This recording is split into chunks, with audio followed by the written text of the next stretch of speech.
গাইবান্ধার গোবিন্দগঞ্জে যৌথ বাহিনীর এক অভিযানে চিহ্নিত 2 হ্যাকারের বাড়ি থেকে বিপুল পরিমাণ সিম কার্ড, মোবাইল ফোন, নগদ টাকা উদ্ধার করা হয়েছে। দিবাগত রাত 10:30 থেকে গভীর রাত পর্যন্ত উপজেলার দরবস্ত ইউনিয়নের উত্তর সিঙ্গা গ্রামে এ অভিযান চালায় যৌথ বাহিনী। এই সময় অভিযুক্ত হ্যাকার জুয়েল এবং রনির বাড়িতে অভিযানকালে ল্যাপটপ, ডেস্কটপ, কম্পিউটার ও monitor, Android phone, button phone, বিপুল পরিমাণ সিম কার্ড এবং নগদ কিছু টাকা উদ্ধার করা হয়।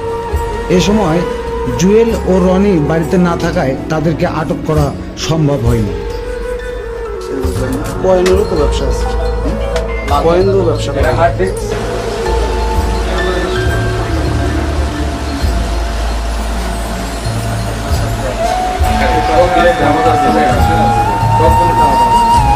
এই পাশে থেকে আরো দুটো বাড়ি আছে তো।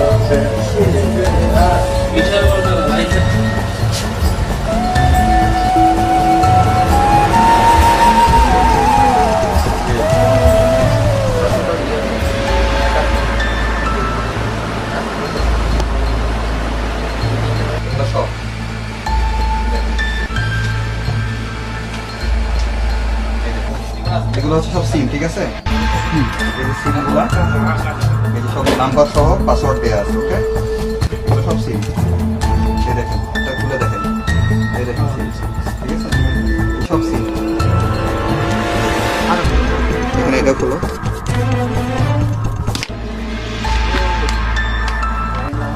ঠিক আছে?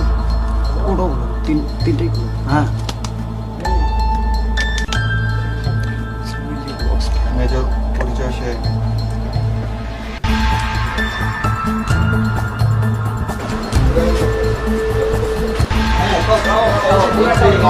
সেট আপ যাবে।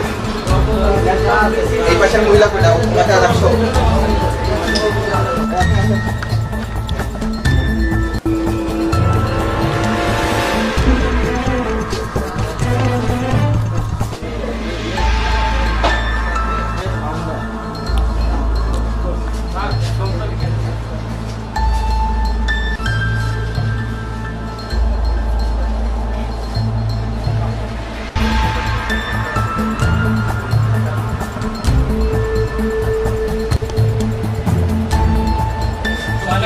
খুলে